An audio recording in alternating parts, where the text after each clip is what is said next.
Assalamualaikum warahmatullahi wabarakatuh. Perkenalkan, nama saya Rahmat Hasan. Nomor induk mahasiswa saya A1P1198087. Saya dari jurusan Pendidikan Geografi, Fakultas Keguruan dan Ilmu Pendidikan, Universitas Halu Oleo. Di video ini saya akan menjelaskan materi tentang perencanaan pembelajaran. Yang pertama, perencanaan pembelajaran. Pengertian perencanaan pembelajaran. Perencanaan penting untuk pembelajaran di sekolah dasar karena memungkinkan siswa diberi kesempatan terbaik untuk memperoleh kemajuan dalam perkembangan dan belajar. Guru dapat memahami perannya dan tugas-tugas yang harus dicapai siswa untuk berkembang dan belajar. Guru menyediakan sumber-sumber belajar untuk mendukung proses belajar. Perencanaan adalah proses penetapan dan pemanfaatan sumber daya secara terpadu yang diharapkan dapat menunjang kegiatan-kegiatan dan upaya-upaya yang akan dilaksanakan secara efisien dan efektif dalam mencapai tujuan. Perencanaan berkaitan dengan penentuan apa yang akan dilakukan. Perencanaan mendahului pelaksanaan. Mengingat perencanaan merupakan suatu proses untuk menentukan kemana harus pergi dan mengidentifikasi persyaratan yang diperlukan dengan cara yang paling efektif dan efisien. Perencanaan pembelajaran dapat diartikan sebagai suatu rangkaian yang saling berhubungan dan saling menunjang antara berbagai unsur atau komponen yang ada di dalam pembelajaran, atau dengan pengertian lain yaitu suatu proses mengatur, mengkoordinasikan, dan menetapkan unsur-unsur atau komponen-komponen pembelajaran. Unsur atau komponen yang dimaksud adalah: yang pertama, kemana pembelajaran tersebut diarahkan. Yang kedua, apa yang harus dibahas dalam proses pembelajaran tersebut. Yang ketiga, bagaimana cara melakukannya. Yang keempat, bagaimana pula mengetahui berhasil tidaknya proses pembelajaran tersebut.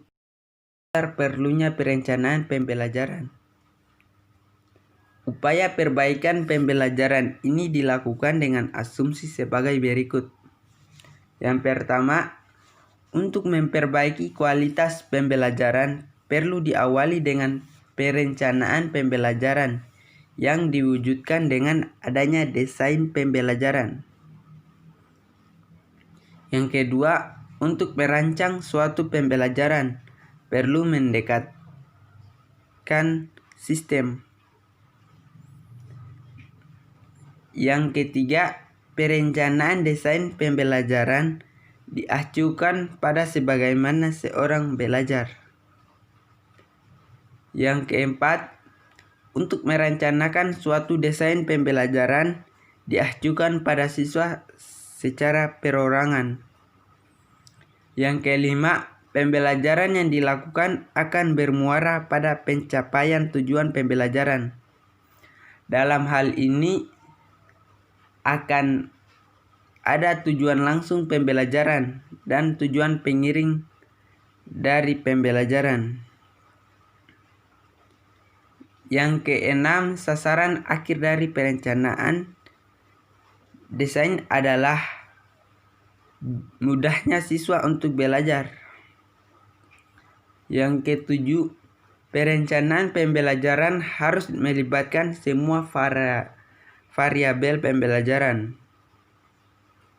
Yang kedelapan, inti desain pembelajaran yang optimal untuk mencapai tujuan yang telah ditetapkan.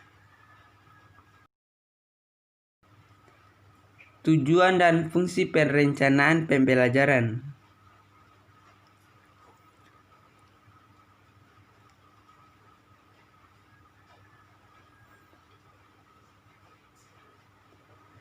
Tujuan perencanaan itu memungkinkan guru memilih metode mana yang sesuai sehingga proses pembelajaran itu mengarah dan dapat mencapai tujuan yang telah dirumuskan.